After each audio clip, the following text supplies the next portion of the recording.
Welcome to English literature सूत्र। आज हम बात करेंगे होमर की epic poem the Iliad book 1 the wrath of Achilles के बारे में। Today we will explore the characters, theme, the author and the epic poem the Iliad. So let's start about the author. Homer एक legendary Greek poet थे जो 8th century BCE में रहते थे। उन्होंने 2 सबसे फेमस एपिक पोम लिखी, the Iliad और द ओडेसी। ये पोम ओरिजिनली ओरली रिसाइटेड होती थी, मतलब ये गाने या रिसाइट करने के लिए बनाई गई थी, ना कि सिर्फ पढ़ने के लिए। होमर के काम का स्टाइल था एपिक पोएट्री, जिसमें हीरोज, गॉड्स और वॉर की स्टोरी ड्रामेटिक और पोएटिक वे में प्रेजेंट किया गया। उन्होंने ग्रीक कल्चर, लिटरेचर और एजुकेशन पे बहुत बड़ा इम्पैक्ट डाला। होमर की पर्सनल लाइफ के बारे में एग्जैक्ट इन्फॉर्मेशन नहीं है। स्कॉलर्स का मानना है कि शायद उनका एग्जिस्टेंस एक ट्रेडिशन और फोक पोएट्स को प्रेजेंट करता है। उनका सबसे फेमस वर्क है the Iliad. Human emotion, heroism, wrath, honour और डिवाइन इंटरवेंशन को एपिक स्टोरी टेलिंग के थ्रू शोकेस करता है। Main characters of book 1 the wrath of Achilles. First, Achilles, the protagonist of the Iliad और book 1 का central figure. वो Greek army का सबसे पावरफुल वॉरियर है, हाफ गॉड क्योंकि उसकी ममा थिथिस एक सी गॉडेस है, और हाफ ह्यूमन क्योंकि उसके फादर पीलियस एक मॉर्टल किंग है। अकील्स का नेचर इमोशनल है, एक्सट्रीमली लॉयल, पर जब उसका ऑनर हर्ट होता है वो किसी के सामने नहीं झुकता। बुक 1 में वो अपनी प्राइड और इंसल्ट के बीच फंस जाता है। जब एगामेम्नन उसकी लवर ब्रिसेस छीन लेता है तब उसका गुस्सा पूरे वॉर के मोड को बदल देता है। यही रैथ ऑफ अकील्स पूरे इलियाड का कोर थीम है। सेकंड, एगामेम्नन ग्रीक आर्मी का super commander, king of Mycenae, power के साथ ईगो भी रखता है। वो एक्सपेक्ट करता है सब उसके ऑर्डर माने बिना सवाल किए।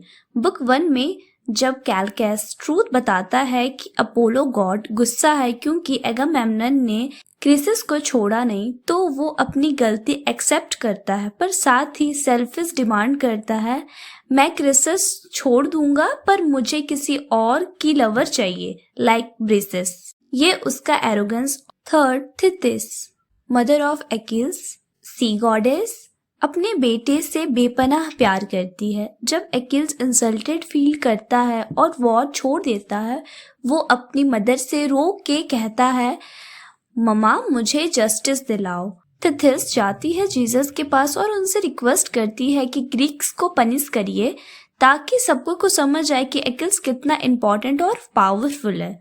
बुक 1 का इसी सेंस से होता है जब थिथिस जीसस के पैर छूकर प्रॉमिस करवाती है। Fourth, Zeus, king of all gods, ruler of mount Olympus.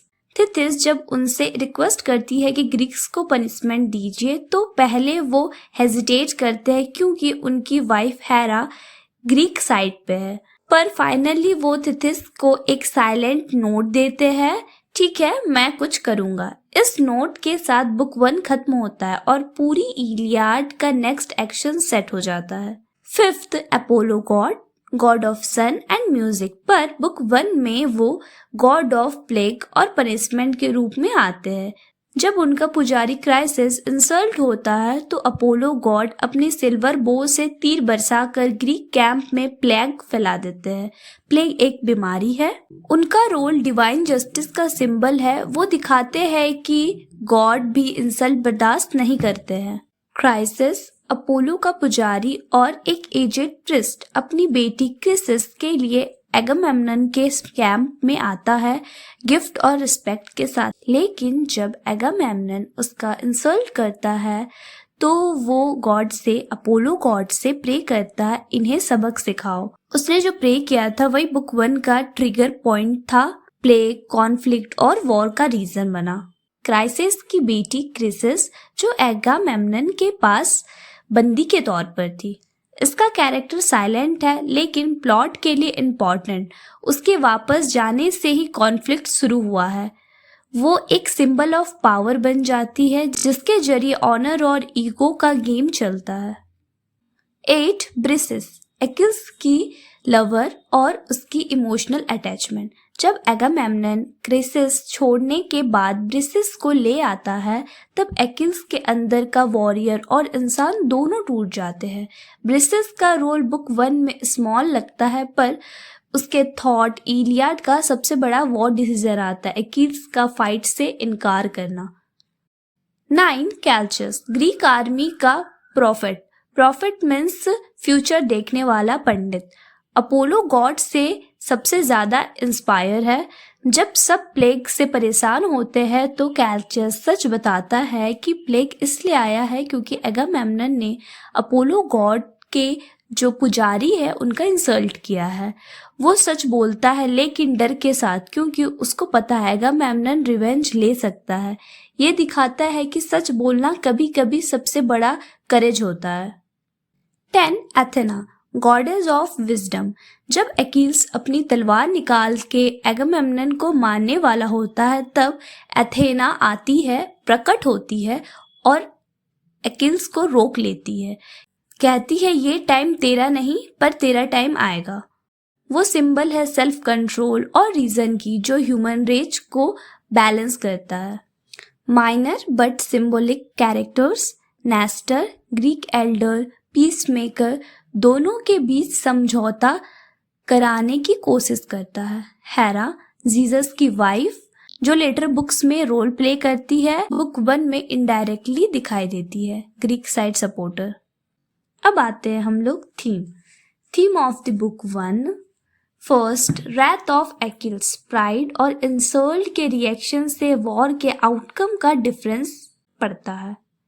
Second, honour and ego, leader और वॉरियर्स के लिए ऑनर सबसे इंपॉर्टेंट है। थर्ड, डिवाइन इंटरवेंशन, गॉड्स का ह्यूमन अफेयर में impact. 4. War and human emotion, anger, grief, loyalty और fear.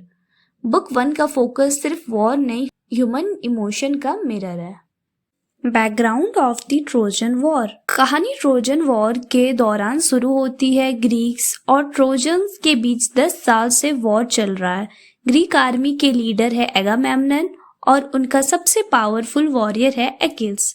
War के background में गॉड्स भी इन्वॉल्व है। Apollo god of plague, Athena gods of wisdom, Theseus king of gods, और humans के अंदर भी ग्रीड, प्राइड और ईगो चल रहा होता है। बुक 1 में ये दिखाया जाता है कि कैसे ईगो और ऑनर का क्लैश सब कुछ बदल देता है। ग्रीक कैंप में सडनली एक भयानक बीमारी फैल जाती है, प्लेग। रीजन, एगामेम्नन ने अपोलो के पुजारी क्रिसिस की बेटी क्राइसिस को बंदी बना लिया है। क्राइसिस आता है और पोलाइटली कहता है, किंग एगामेम्नन मेरी बेटी वापस करो, मैं तुम्हारे लिए गिफ्ट एज अ मनी और मैं तुम्हारे लिए प्रे करूंगा। एगामेम्नन गुस्सा होता है, जाओ यहाँ से, भागो बुड्ढे, मैं नहीं दूंगा। क्रिसिस रो के अपोलो गॉड के पास जाता है और उनसे विनती करता है कि मेरी बेटी को बचा लीजिए। अपोलो गॉड अपने सिल्वर बो से ग्रीक कैंप में तीरों की बरसात कर देते हैं जिससे प्लेग फैल जाता है। आर्मी बीमार हो जाती है और टेंशन बढ़ जाता है। 9th डे तक प्लेग फैलता है और ग्रीक लीडर्स मीटिंग करते हैं। अकील्स बोलता है हमें पता करना होगा प्लेग का रीजन। कैल्कस ग्रीक प्रॉफिट आगे आता है और सच बोलता है। अपोलो गॉड गुस्सा है क्योंकि एगामेम्नन ने क्रिसिस की बेटी को वापस नहीं किया। जब तक वो वापस नहीं जाएगी प्लेग नहीं रुकेगा। एगामेम्नन गुस्सा होता है पर रिलुक्टेंटली क्राइसिस वापस कर देता है, लेकिन साथ ही कहता है पर मुझे कोई और रिवॉर्ड चाहिए। यहाँ से बुक 1 का रियल कॉन्फ्लिक्ट शुरू होता है, अकील्स वर्सेस एगामेम्नन। एगामेम्नन की डिमांड से अकील्स का गुस्सा बढ़ जाता है। वो कहता है, अकील्स गुस्से से कहता है, तू सिर्फ अपने लिए लड़ रहा है, हम वॉरियर्स तेरी ग्लोरी के लिए जान देते हैं। एगामेम्नन भी डिफेंसिव हो जाता है। अकील्स तू एक सोल्जर्स है, मैं किंग हूँ। अगर मुझे नया रिवॉर्ड नहीं मिला तो मैं तेरी बंदी ब्रिसेस ले लूंगा। ये सुनकर अकील्स का प्राइड और ऑनर हर्ट होता है। वो अपनी तलवार निकाल के एगामेम्नन को मारने वाला होता है, लेकिन तभी एथेना आती है और उसका हाथ रोक लेती है कि नहीं, ये तुम्हारा टाइम नहीं है, जब तुम्हारा टाइम आएगा तब तुम एक्शन लेना। अकील्स गुस्से में बोलता है, ठीक है, मैं लड़ूंगा नहीं, ग्रीक्स हारेंगे और फिर तू समझ जाएगा मेरी इम्पोर्टेंस। और वहां से अकील्स चला जाता है। एगामेम्नन ब्रिसेस को ले जाता है। वो अकील्स की इमोशनल अटैचमेंट है। अकील्स डीपली इंसल्टेड और ह्यूमिलिएटेड फील करता है। उसका प्राइड उससे कहता है, आज से मैं ये युद्ध में नहीं लड़ूंगा, मेरा रैथ सबको दिखेगा। ये मूवमेंट बुक 1 का टर्निंग पॉइंट है, एक हीरो का विड्रॉल और आर्मी के लिए क्राइसिस। अकील्स रो